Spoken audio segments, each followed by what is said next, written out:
একই হলো আমার গাছে ধরা কেকে আমার গলাটা যে জলে পড়ে গেল।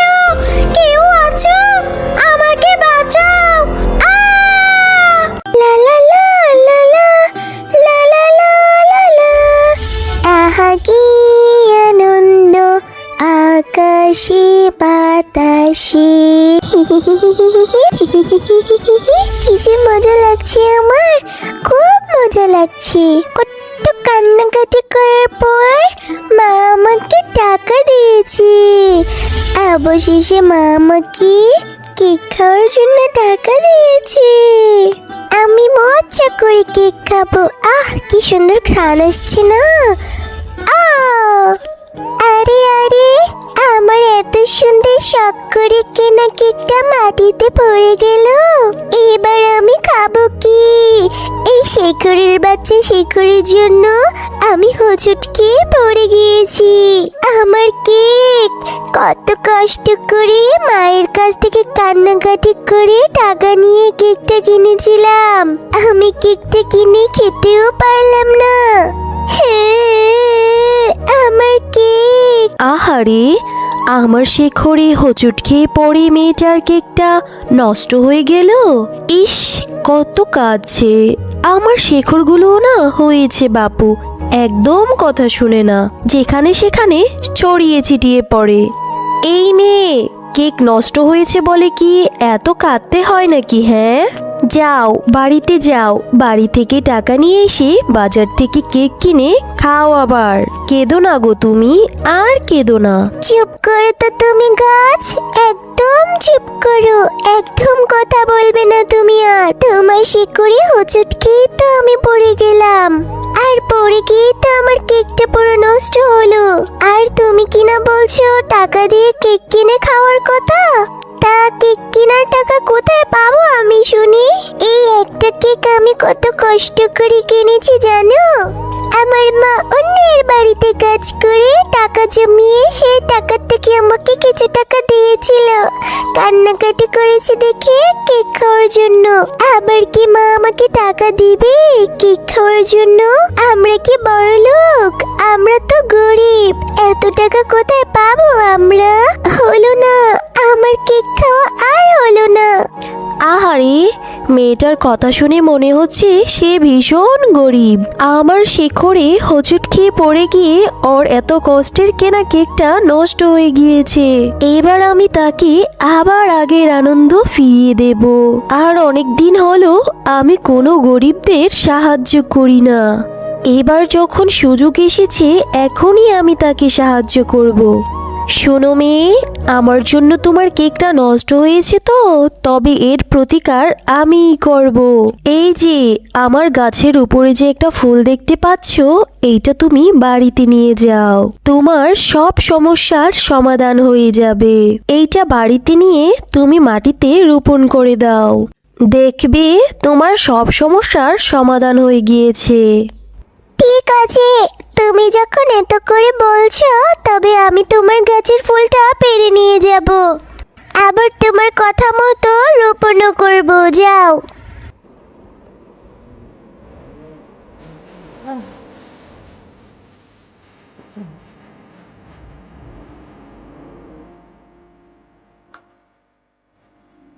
কিরে টিনা, আঙ্গিনার মাঝে অযথা মাটি খুঁড়ছিস কেন রে? আর তোর পাশে ওইটা কিসের ফুল? ফুলটা কেমন যেন অদ্ভুত অদ্ভুত লাগছে, আর ফুল থেকে একটা ঝাঁঝালো গন্ধও আসছে। কোথা থেকে এই ফুল আনলে রে টিনা? আরে মা, তোমাকে তো এই ফুলের কথা বলতে ভুলেই গিয়েছি। এরপর টিনা তার মাকে সমস্ত ঘটনা খুলে বলল। তোর মাথা ঠিক আছে রে টিনা? গাছ আবার কোনোদিন কথা বলে নাকি? শরীর খারাপ হয়েছে নাকি তোর? এসব উল্টাপাল্টা কথা বলছিস। শোন, এসব দিনের বেলা স্বপ্ন দেখা বাদ দিয়ে ঘরে যা, ঘরে গিয়ে পড়তে বস।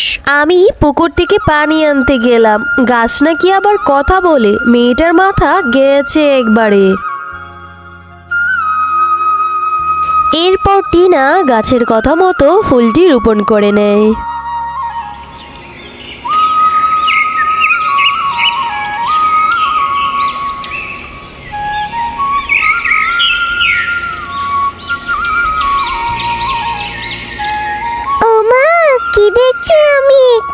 আমি যে জায়গায় ফুলটি রোপণ করেছিলাম সেখানে কেকের গাছ হয়েছে। এই জন্যই বুঝি গাছ আমাকে বারবার বলেছিল গাছের ফুলটি নিয়ে যাওয়ার জন্য। কি মজা, কি মজা! এখন আমি গাছ থেকে কেক পেড়ে খেতে পারবো, যত ইচ্ছে তত। খবরদার টিনা, দাঁড়া তুই। এখান থেকে একটা কেকও পেরে খাবি না তুই। ফুল থেকে আবার গাছ হয়ে গেল, আমার কেমন যেন সন্দেহ লাগছে। এইটা কোনো খারাপ কিছুর আভাস নয় তো? তুই না আমাকে কোন গাছের কথা বলেছিলি নিয়ে যেত আমাকে ওইখানে? আমি দেখতে চাই কোন গাছ তোকে এই ফুল গাছ দিয়েছে। ঠিক আছে মা, চলো আমি তোমাকে সেখানেই নিয়ে যাচ্ছি।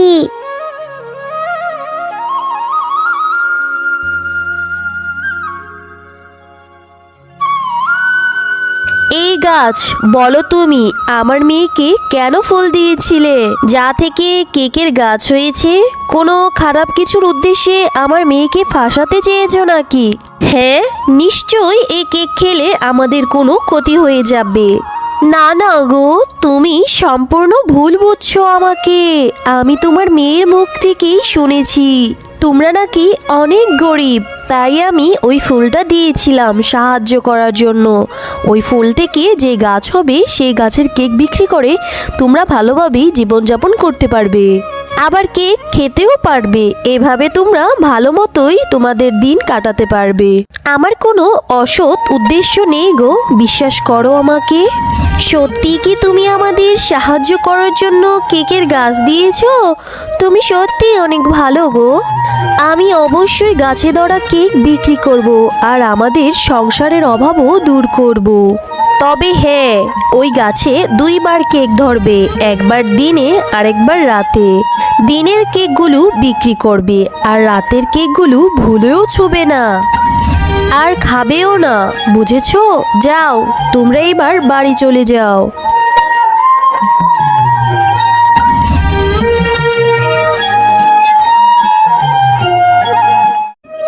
চল মা, তাড়াতাড়ি গাছ থেকে কেকগুলো পেড়ে নে। এইগুলো নিয়ে তো আবার বাজারেও যেতে হবে। কেকগুলো দেখে অনেক সুস্বাদু মনে হচ্ছে, নিশ্চয়ই এই কেকগুলো বাজারে সবাই কিনে নেবে আর গাছে ধরা কেক বিক্রি করে আমরা অনেক টাকা পাবো আর আমাদের অভাবও দূর হবে। এরপর শেফা শিয়ালিনী কেকের গাছ থেকে কেকগুলো পেড়ে বাজারে নিয়ে গেল বিক্রি করার উদ্দেশ্যে।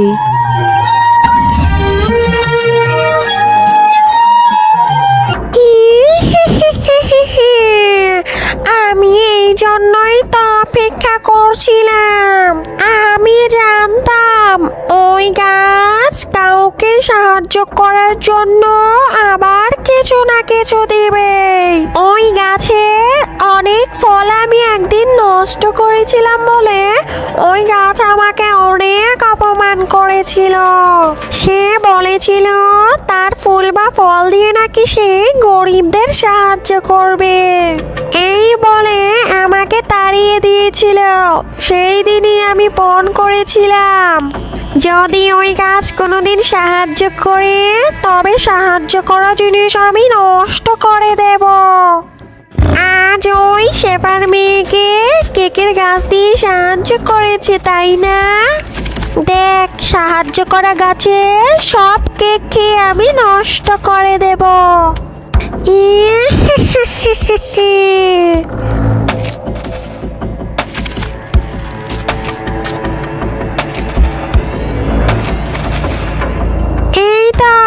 এই তো সেই কেকের গাছ।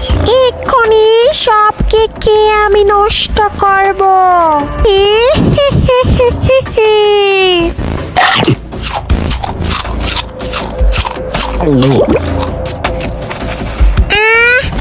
কি হলো আমার মুখ দিয়ে রক্ত বমি কেন শুরু হলো? আমার ভিতরটা জ্বলে যাচ্ছে গো।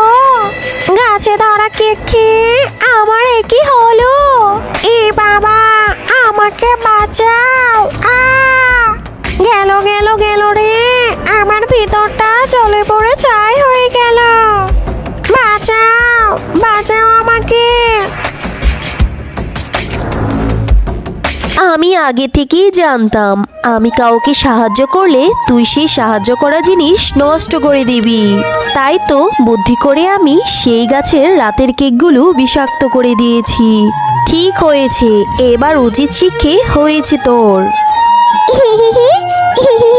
কেকগুলো খেতে সত্যি অনেক মজা, আর কেকগুলো বাজারে অনেক ভালো দামে বিক্রি হচ্ছে।